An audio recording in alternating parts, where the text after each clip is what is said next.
prenu na dwe ho ko wachi prenu na dwe ho neja yampia na obetena social media etotototo no bema wobeko a wonko wo wano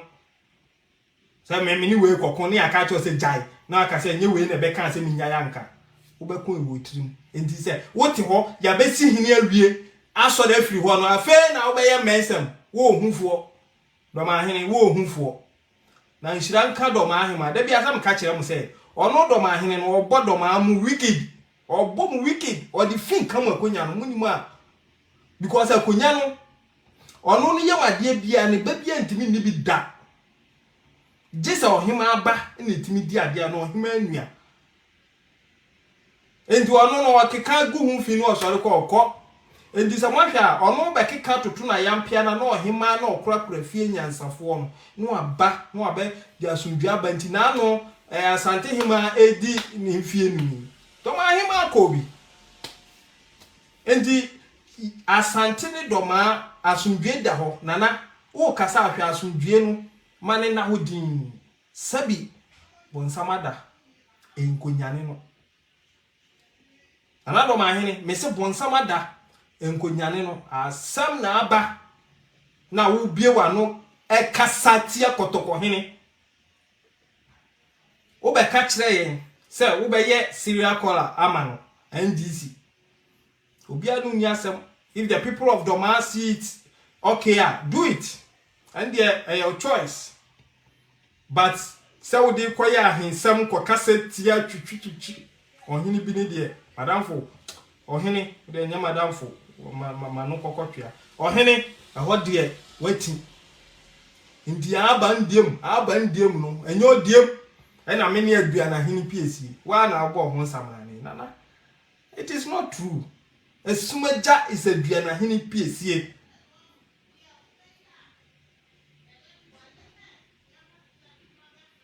If you have someone else, if you please contact me in my inbox for more information about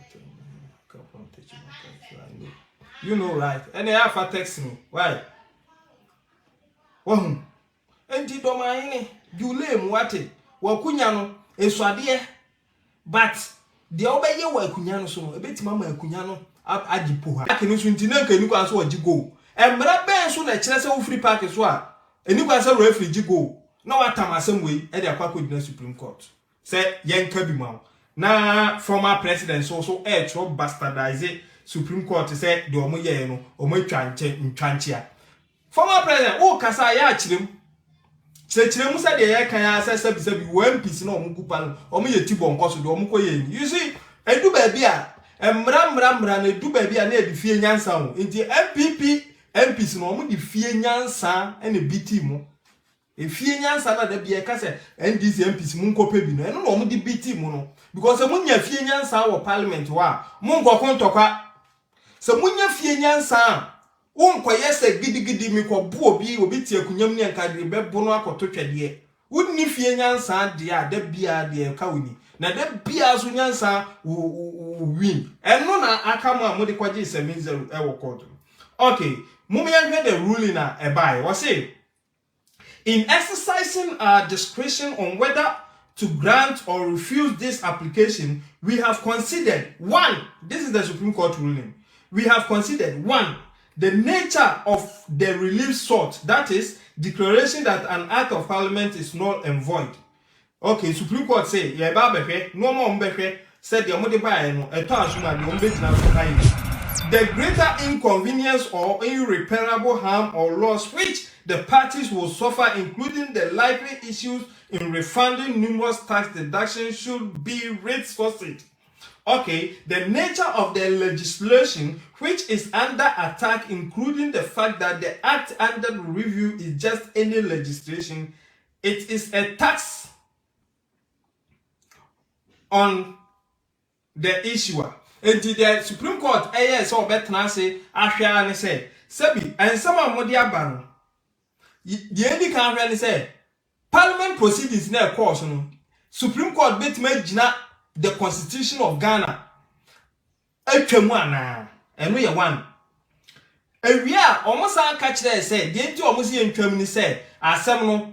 omo de bi ne fa bi court enti omo de court ne de ebetima ba say eba omo be di bi mo omo di bi ma omo ya ate omo ni na ya ate omo sika enti aban no so ntimi refund ma omo enti sa de ayi levi ye ntwam de atoso mienu na afesu ya kwa kwhwe say omo gigi levi no enso omo na momra kwan so ana okay mumie nko yenu. There also me sana me kind. There also now say whether public interest and welfare of Ghanaian people is better protected by grant or refusal of the injunction sought. Being a public law application, we have also considered the legal maxim omnia presumptua right excepta way a Latin word and its application to the official act such as an act of parliament. This is legal presumption which is gained statutory recognition under section 37/1 of the Evidence Act 1975. Okay, there said etieni and say emrebi wo honoma ye jitum falasa jese wo evidence contrary to the jitum. Se yaka se minister also for hwe kwan so a ye nyina ye emra no ma ye kwan se ye gitum se o de sika no ye kwan no pepepe o na mra kwan so jese wo adanse ye se onfa mra kwan so na wo betimi di adanse abekire no wo de ba na wotimi be reverse no eno ene de me di kan kan sisi a so enti say what the asem say court now yes a ma adwen ye me say me susu say wo court dia now say bi wan fanya asasem an court enti the 70 now mo kwaje court na afi no o mbe so o mo yes court no ewia wo mo no kwase bi jimifo bi ni abo bi awo ye fre no Kofi Ezeku jimi papa wa ba ha wa mo ndisi fo jimifo ni bi o ma jimi tu aboa me ti mi page so no mi nya free ha wa betena ha no ma wutie nyansa won se o ho hyehye wa aboa ba mo me enkoso ka se ye bejeja mo na mo de mo ba ye so ndisi fo de jimi na mo didi atama na wa beka na ye jeja ma afi we ye nya ni sa o de ba ye betwa ma wo kwa so ya se to ato ba bi bone adofo mo fa nchem ne enko na mo ano ebi ba sa na ya na se etima wo mo no mo ko okay mo ma nhwe ruling na thank you Deborah. Mummy ruling by or say Supreme Court say in this the official acts by organs of the state and government department are presumed to be regularly performed unless there's strong evidence in rebuttal. And the says no say a minister but no good afternoon your minister